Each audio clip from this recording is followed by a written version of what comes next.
பார்த்தாலே நல்லா சவன்னு டெம்ப்டியாக இருக்கிற எண்ணெய் கத்திரிக்காய் குழம்பு எப்படி செய்கிறதுன்னு பார்க்கலாமா? செம்ம டேஸ்ட்டாக இருக்கும். ட்ரை பண்ணி பாருங்கள்.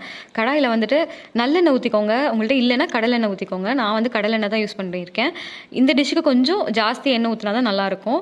கத்திரிக்காவை ஃபஸ்ட்டு நாலாக கீறிட்டு இந்த மாதிரி போட்டு ஒரு 10 நிமிஷத்துலேருந்து 15 நிமிஷம் எண்ணெயிலே வேக விட்டுருங்க. எப்படி இருக்குது பாருங்கள். இந்த வேக்காடு போதும், சாஃப்டாக இருக்கணும். அதே எண்ணெயிலே நம்ம வந்து ஜீரகமும் கொஞ்சம் வெந்தயமும் போட்டு தாளிச்சிட்டு சின்ன வெங்காயம் பூண்டு போட்டுக்கலாம்.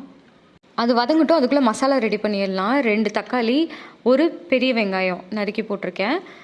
இதை நம்ம அரைச்சி ஊற்றிக்கலாம். நம்மளுக்கு ஏன்னா தேங்காய் அரைச்சி ஊற்ற போகிறது இல்லை, மசாலா வேணும் இல்லையா, அதனால் நம்ம இதெல்லாமே பேஸ்ட்டாக தான் போட போகிறோம், முழுசாக போட போகிறது கிடையாது.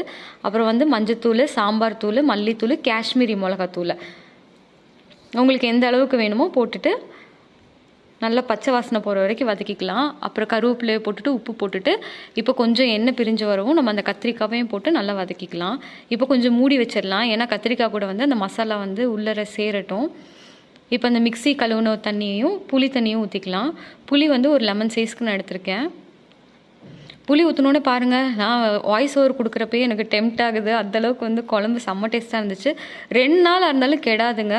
ஃப்ரிட்ஜில் வச்சு கூட நீங்கள் சூடு பண்ணி யூஸ் பண்ணிக்கலாம். வெல்லம் போட்டுக்கோங்க. இப்போ லாஸ்ட்டாக இறக்கிறதுக்கு முன்னாடி எப்படி இருக்குது பாருங்கள். பார்க்குறதுக்கே செம்ம டேஸ்ட்டாக இருக்குல்ல. தேங்காய் அரைச்சி ஊற்றாதனால நம்ம ஸ்டோர் பண்ணிக்கலாம் 2-3 நாளைக்கு கூட. இது வந்து எல்லாத்துக்குமே நல்லாயிருக்கும். தோசைக்கு, சாதத்துக்குன்னு எல்லாத்துக்குமே சூப்பராக இருக்கும். இதுக்கு தொட்டுக்க வந்து நான் இன்றைக்கி அவரைக்காய் தான் நிலக்கடலை அரைச்சி ஊற்றி அவரைக்காய் பொரியல் செஞ்சுருந்தேன். வத்தல் வந்து தொட்டுக்கலாம். செம்ம டேஸ்ட்டாக இருக்கும். இது குழம்பு மாதிரி நல்லா தாராளமாக ஊற்றி சாப்பிட முடியாது. கொஞ்சமாக ஊற்றிட்டு பிசைஞ்சாலே நிறைய மசாலா அதில் வரும். இங்கே பாருங்கள், தோசைக்கும் செம்ம டேஸ்ட்டாக இருந்தது. சூடு பண்ண இன்னும் அவ்வளோ டேஸ்ட்டாக இருக்கும். ட்ரை பண்ணி பார்த்துட்டு கமெண்ட்டில் சொல்லுங்கள். டூடல்ஸ்.